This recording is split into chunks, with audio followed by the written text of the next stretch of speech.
राहुल गांधी का मंच था, होता यात्रा थी। पीएम मोदी की मां के पर बेहद ही आहत टिप्पणी की गई मंच से। किस तरीके से आप देख रहे हैं विपक्ष की इस भाषा को? देखिए, हमारे यहाँ कहा गया है कि सत्य बोलो, लेकिन अगर सत्य अप्रिय है तो मत बोलो। तो राहुल गांधी को पढ़ाई लिखाई से कोई मतलब नहीं है, संस्कार से कोई मतलब नहीं है, और इसी का परिणाम है कि समय समय पर वो कुछ जहर उगलने का काम करते हैं। जैसे मौत का सौदागर, राफेल चोर और नाना प्रकार के शब्दों को से मोदी जी को नवाजा जाता है। देखिए, मोदी जी कोई व्यक्ति नहीं है।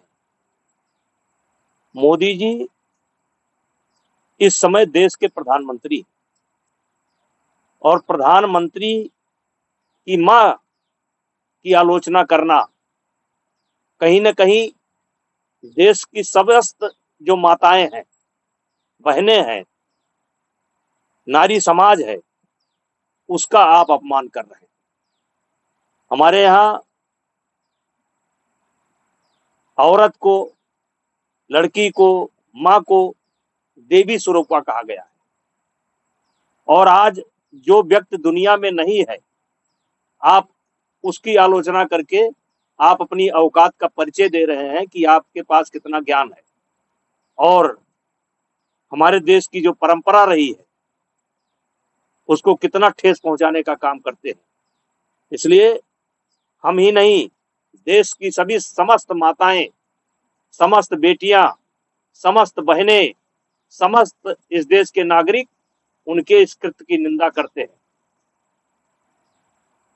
इस तरीके से आप एक पीएम बड़ा पद होता है, पूरे देश के लिए होता है, उसके लिए तुम तड़ाका जैसा शब्द राहुल गांधी यूज कर रहे हैं, इनकी आवश्यकता क्या दर्शाती है तुम तड़ाका?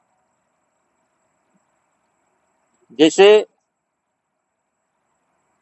कहा गया है कि यदि आप चाहते हैं कि लोग आपके साथ अच्छा व्यवहार करें, तो आपको लोगों के प्रति भी अच्छा व्यवहार करना चाहिए।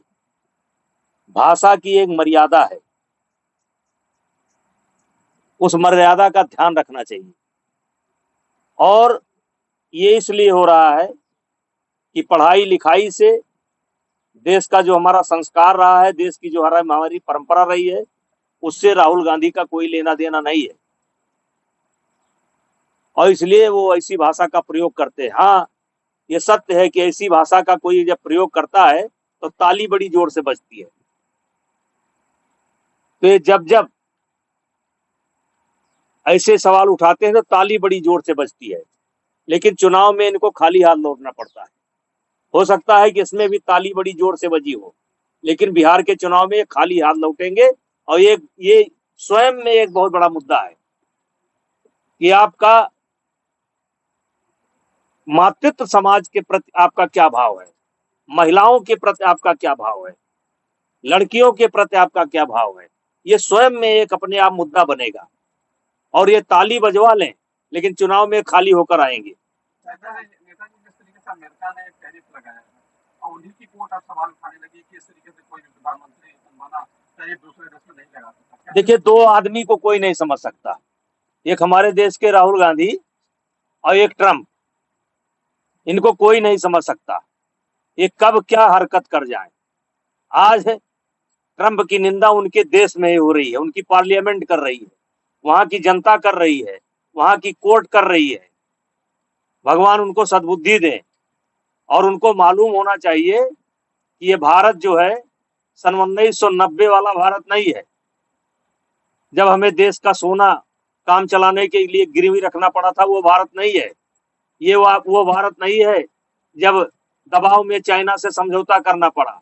ये वो भारत नहीं है कि 92,000 सैनिक बंदी थे और उनको बड़ा बिना शर्त छोड़ना पड़ा। ये भारत नहीं है, ये 2024 का भारत है, और इस देश के प्रधानमंत्री नरेंद्र मोदी हैं, पूर्ण बहुमत की सरकार है, उनके साथ इस देश की जनता है, और जो भी होगा, जनता यहाँ का सामना करने के लिए तैयार है। देश के प्रधानमंत्री जापान भी गए हैं, पूरे देश में हर जगह उनका भव्य स्वागत हो रहा है, लोगों का स्नेह मिल रहा है, उसके बाद इस तरीके से ट्रम्प देखिए 2014 के बाद विदेश में हमारी हैसियत बढ़ी है और लगातार बढ़ रही है। ये देश की जो जनता है, यही हमारी ताकत है, यही हमारे देश की ताकत है। हम दुनिया में सबसे बड़ा उपभोक्ता है, चाहे गाड़ी के क्षेत्र में, चाहे मोबाइल के क्षेत्र में, चाहे कपड़ा के क्षेत्र में, चाहे टेक्नोलॉजी के क्षेत्र में, हम सबसे बड़े उपभोक्ता अगर कोई है तो भारत है। और इसलिए भारत के साथ मिलकर के ही चलना पड़ेगा, क्योंकि सबसे बड़े खरीदार हम हैं, हर क्षेत्र में सबसे बड़े खरीदार हम हैं और हमसे मिल करके ही चलना पड़ेगा। तो क्या समय आ गया है कि अब अमेरिकन सामान का बहिष्कार भारत में भी हो? लोग मांग कर रहे हैं, आम पब्लिक भी मांग कर रही है। देखिए जनता मांग कर रही है, लेकिन हमें बचना चाहिए, जरूर बचना चाहिए, स्वदेशी अपनाना चाहिए। अगर विकल्प ना हो तो कोई बात नहीं, अगर विकल्प है तो हमें इन चीजों से बचना चाहिए। तो जिस तरीके से संभल में लाइव रिपोर्ट आई, वहाँ